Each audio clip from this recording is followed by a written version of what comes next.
বৰ্তমান সময়ত শিৱসাগৰত যিটো ৰাজনীতিৰ পৰিৱেশ সৃষ্টি হৈছে সঁচাকৈ অত্যন্ত আমি বৰ লজ্জিত হৈছোঁ।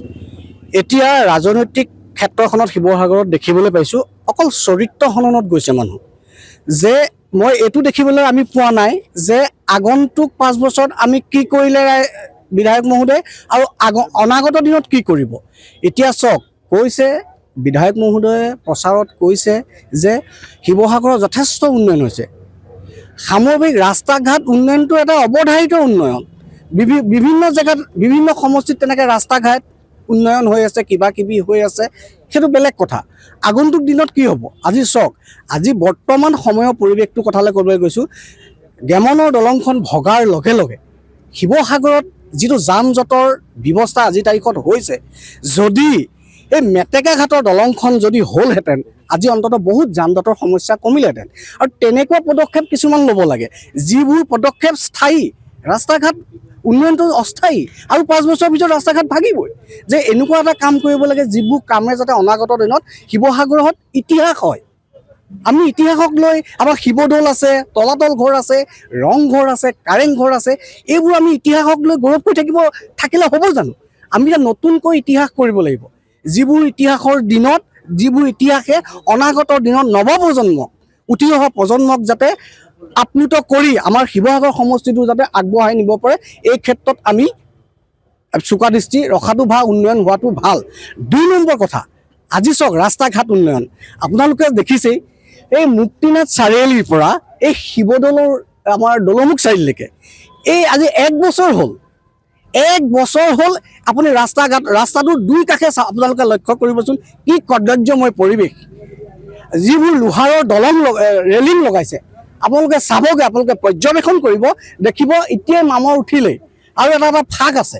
এইবোৰ উন্নয়ন নি? কোনে বনাইছে, কোনে কৰিছে? এইবোৰ বিধায়ক মহোদয়ে চকু দিব নালাগে নেকি? এইবোৰ চকু দিয়াটো দায়িত্ব হয় নে নহয়?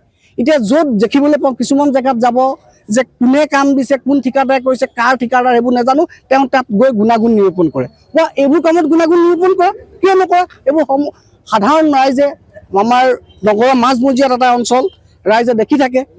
এইবোৰতো চাব লাগে, এইটো চোৱাৰ এটা পৰিৱেশ অহা নাই কিয়? গতিকে মই কৈছোঁ, আমাক উন্নয়ন লাগে আৰু এনেকুৱা উন্নয়ন লাগে যাতে অনাগত দিনত নৱপ্ৰজন্মই যাতে এই উন্নয়ন লৈ ইতিহাস ৰচনা কৰিব পাৰে। ধন্যবাদ। আপোনালোকৰ আগৰ আমাৰ এটাই কথা যে নিৰ্বাচন সমাগত প্ৰত্যেকটো ৰাজনৈতিক দলে নিজৰ নিজৰ এজেণ্ডা লৈ কাম কৰি থকা আমাৰ পৰিলক্ষিত হৈছে। আৰু আমি এজন ভাৰতীয় জনতা পাৰ্টীৰ কাৰ্যকৰ্তা হিচাপে আমাৰ লক্ষ্য, উদ্দেশ্য আৰু আগন্তুক নিৰ্বাচন সম্পৰ্কীয় আমাৰ যি এজেণ্ডা, সেই এজেণ্ডা হৈছে শিৱসাগৰ সমষ্টিৰ ডেভেলপমেণ্ট। কাৰণ ঐতিহাসিক শিৱসাগৰ বুলি আমি সকলোৱে সগৌৰৱে কৈ থাকোঁ, কিন্তু ঐতিহাসিক শব্দটোক বা ঐতিহাসিক সমলখিনিক আমি কিমান দূৰ আগুৱাই নিব পাৰিছোঁ। আজি শিৱসাগৰক প্ৰত্যেকটো চুকে কোণে আপুনি চাওক, আহোম ৰাজত্বকালৰ স্মৃতি বিজড়িত বিভিন্ন আমাৰ সম্পদ আছে, কিন্তু সেই সম্পদসমূহক আমি কিমান সংৰক্ষণ আৰু সংবৰ্ধন কৰিব পাৰিছোঁ। আজি শিৱসাগৰ সমষ্টি স্বাধীনোত্তৰ কালৰ আগৰ পৰা শিৱসাগৰ ৰাজধানী হিচাপে, ঐতিহ্যমণ্ডিত আহোমৰ সেই 600 বছৰীয়া ৰাজত্বৰ ৰাজধানী হিচাপে আজি কিন্তু সগৌৰৱে অসমত বা ভাৰতবৰ্ষত এটা নিজা আত্মপৰিচয় দাঙি ধৰিব পাৰিব লাগিছিল।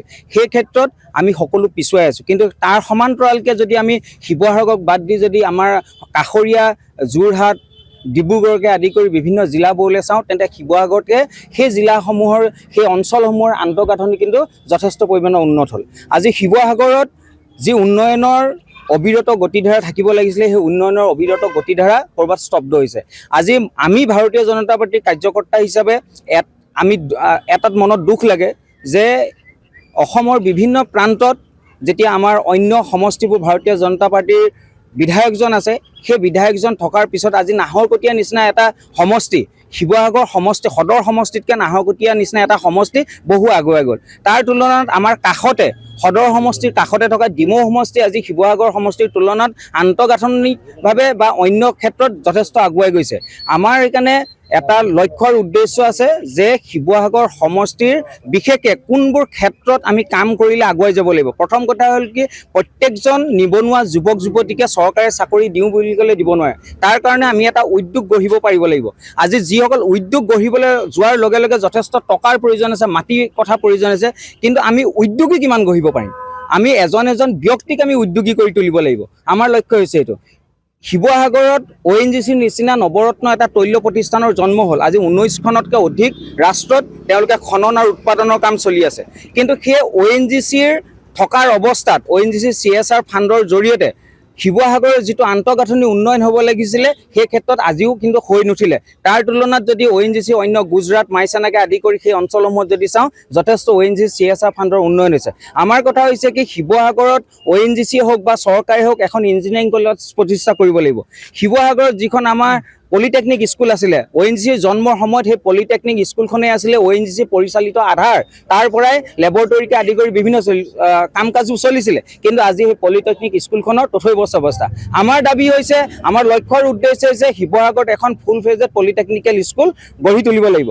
শিৱসাগৰৰ আমাৰ বিশেষকৈ এটা ডাঙৰ বানপানীৰ সমস্যা আছে দিখৌ আৰু দৰিকাকে লৈ। দৰিকাখন যথেষ্ট সংকুচিত হৈ আহিছে, মানুহৰ অবৈধ দখল হৈছে আৰু তাৰ সমান্তৰালকৈ বিভিন্ন মানুহে আৱৰ্জনা পেলাই দৰিকাখনক বিষবাষ্প কৰি তুলিছে আৰু দিনক দিনে আমাৰ দিখৌৱে হওক দৰিকা হওক যথেষ্ট বাম হৈ আহিছে।